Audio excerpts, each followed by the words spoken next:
அனைவருக்கும் அன்பான வணக்கம். இது ஷார்ட் ஸ்டோரி ஸ்மார்ட் சக்சஸ். நான் உங்கள் சண்முகம். வாரந்தோறும் புதன்கிழமை, ஞாயிற்றுக்கிழமை 2 நாள் இந்த வீடியோ யூடியூப்ல டெலிகாஸ்ட் ஆகுது. முழுவதுமாக பாருங்கள்.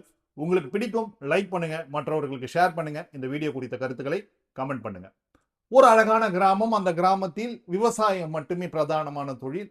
நிறைய தோப்பு இருந்தது. அதுல இந்த சோளக்காடு அப்படின்னு சொல்லக்கூடிய சோளக்காடு, அதற்கு அந்த அந்த சோளம் பயிர் பயங்கரமா செழிப்பா வளரும். அது ஒரு மிகப்பெரிய எக்ஸ்டென்ட்ல, மிகப்பெரிய நிலப்பரப்புல அந்த சோளக்காடை அமைச்சிருக்காங்க. விளைச்சல் ஆகி நல்ல அமோகமான விளைச்சல் ஆகி இது அறுவடைக்காக தயாராக இருக்கிறது. அந்த சோளக்காட்டுல ஒரு கூட்டுல ஒரு அம்மா குருவி, புதிதாக பிறந்த அதனுடைய குஞ்சு, அந்த ரெண்டுமே அங்க வாழுது. அப்போ திடீர்னு ஒரு நாள் காலையில் மனிதர்களுடைய சத்தம் அந்த சோளக்காட்டுல கேட்குது. இந்த குட்டி குருவி அம்மா குருவி கிட்ட கேட்குது, அம்மா இது மாதிரி மனிதர்களுடைய சத்தம்லாம் கேட்குது, என்னம்மா அப்படின்ன உடனே 2 குருவிகளும் அதனுடைய காதுகளை ஷார்ப்பாக்கி கேட்குறாங்க, மனிதர்கள் என்ன பேசுறாங்கன்ட்டு. வந்தது அந்த நிலத்துடைய உரிமையாளர், தோட்டக்காரர். அவர் வந்திருக்காரு. கூட லோக்கல்ல இருந்து கூலி ஆட்களை கூப்பிட்டு வந்திருக்காரு அறுவடைக்காக. இப்போ உடனே இதெல்லாம் கேட்ட உடனே இந்த குட்டி குருவி சொல்லுது அம்மா குருவிட்ட, அம்மா நமக்கு ஏதாவது ஆபத்து வந்துற போது உடனடியாக நம்ம இந்த இடத்துல இருந்து கிளம்பிடலான்ன உடனே அம்மா குருவி சொல்லுது, இல்லை கொஞ்சம் பொறுத்துரு அப்படின்னு சொல்லுது. உடனே கேட்குறாங்க 2 பேரும் என்ன நடக்குதுன்னு சொல்லிட்டு. அந்த 2 குருவிகளும் கேட்குது. கீழே இந்த அறுவடை செய்வதற்காக எவ்வளவு கூலி அப்படின்னு சொல்லிட்டு தோட்டக்காரரும் இந்த வேலைக்காரர்களும் பேசிக்கிறாங்க. பேசும்போது அவங்க கேட்ட கூலியும் அதை தோட்டக்காரரால் தர முடியாது அப்படின்னு சொல்றாரு. உடனடியாக அந்த வேலைக்காரங்களாம் எங்களால் பண்ண முடியாதுன்னு சொல்லி போயிடுறாங்க. இவர் தோட்டக்காரருக்கு பயங்கர கோவம் வந்தது. நீ லோக்கல்ல இருந்து ஆள் வரலன்னா என்னடா, நான் வெளியூர்ல இருந்து கூப்பிட்டு நான் இந்த தோட்டத்துல அறுவடை பண்ணிக்கிறேன் அப்படின்னு சொல்லிடுறாரு. இதை கேட்ட அந்த குருவி பார்த்து, அம்மா குருவி பார்த்து குட்டி குருவிட்ட சொல்லிச்சான், பார்த்து நான் தான் சொன்னேன்ல கொஞ்சம் வெயிட் பண்ணுன்னு சொல்லிட்டு, அதுக்கு தான் சொன்னேன் அப்படின்னு சொல்லிட்டு உடனே நைட்டு போச்சு. மறுநாள் காலையில வெளியூர்ல இருந்து ஆட்கள்லாம் வராங்க. இந்த குட்டி குருவி அம்மா குருவிட்ட சொன்னமா, ஆளுங்களாம் வந்துட்டாங்க, நம்ம கிளம்பலாம், இதெல்லாம் நீ கொஞ்சம் வெயிட் பண்ணு அப்படின்னு திருப்பி அம்மா குருவி சொல்லுது. திருப்பி கீழே பார்த்தா அந்த தோட்டக்காரரும் வெளியூர்ல இருந்து வந்த வேலைக்காரங்களும் பேசுறாங்க. என்ன பேசிக்கிறாங்கன்னா, அந்த கூலி சம்பந்தமா தான் பேசுறாங்க. இப்போ இந்த வெளியூர்ல இருந்து வந்தவங்க எல்லாருமே அதிகமான கூலி கேட்கறாங்க. லோக்கல்ல கேட்டதை விட அதிகமான கூலி கேட்கறாங்க.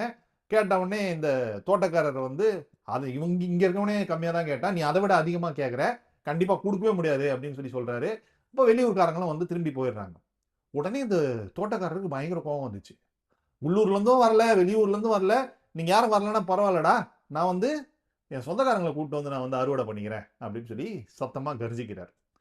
உடனே இந்த அம்மா குருவி குட்டி குருவி பாக்குது. ரெண்டும் சிரிச்சுக்கிறாங்க. சிரிச்சுட்டு அப்படியே சைலண்டா இருக்காங்க. மறுநாள் காலையில இந்த தோட்டக்காரர் எல்லா சொந்தக்காரங்களுக்குலாம் சொல்லியிருக்காரு இல்லையா, சொந்தக்காரங்களாம் வர்றதுக்கு முன்னாடி இவர் எல்லாருக்கிட்டையும் எல்லாருக்கும் ஃபோன் பண்றாரு. ஃபோன் பண்றப்போ ஒருத்தர் சொல்றான், நான் இப்போ வந்துடுறேன், நான் அப்போ வந்துடுறேன், நான் வெளியூர்ல இருக்கேன், இங்க போனேன் அங்க போனேன்னு சொல்றாங்க. 11 மணியாவது 12 மணியாவது யாருமே வரல. பயங்கர கடுப்பாயிடுது இவரு. என்னடா சொந்தக்காரனும் வரலையே அப்படின்னு சொல்லிட்டு ஒரு சொந்தக்காரருக்கு ஃபோன் பண்ணி பயங்கரமா சத்தம் போட்டுட்டு சொல்றாரு. ஒரே வார்த்தை சொல்றாரு, உள்ளூர்ல இருந்தும் வேலைக்காரன் வரல, வெளியூர்ல இருந்தும் வேலைக்காரன் வரல, எனக்கு சொந்தக்காரனும் சப்போர்ட் பண்ணல. நாளைக்கு நீங்க யாருமே சப்போர்ட் பண்ணாலும் சரி, சப்போர்ட் பண்ணாலும் சரி, நான் இந்த தோட்டத்தை அறுவடை பண்ணிக்கிறேன் அப்படின்னு சொல்றாரு. உடனே இந்த வார்த்தையை கேட்ட உடனே அம்மா குருவி சொல்லுது, நம்ம இந்த இடத்துல இருந்து உடனடியாக கிளம்ப வேண்டிய நேரம் வந்துடுச்சு அப்படின்னு சொல்லுதான்.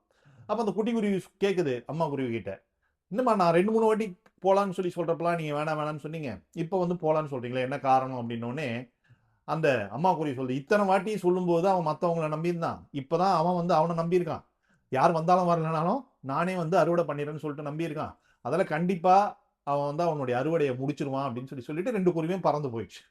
மறுநாள் காலையில விடிய காலையிலேயே அந்த தோட்டக்காரன் அந்த தோட்டத்தை அறுவடை செய்ய ஆரம்பிச்சிட்டான். இது ஒரு கதை.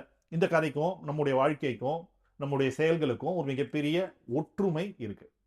என்ன அப்படின்னா, நம்ம நிறைய பேரு நமக்கு கிடைக்கக்கூடிய விஷயங்களை நீ கொஞ்சம் பாரு, நீ கொஞ்சம் பாரு, நீ கொஞ்சம் பாருன்னு சொல்லிட்டு நம்ம கொடுத்துட்டே இருக்கோம்.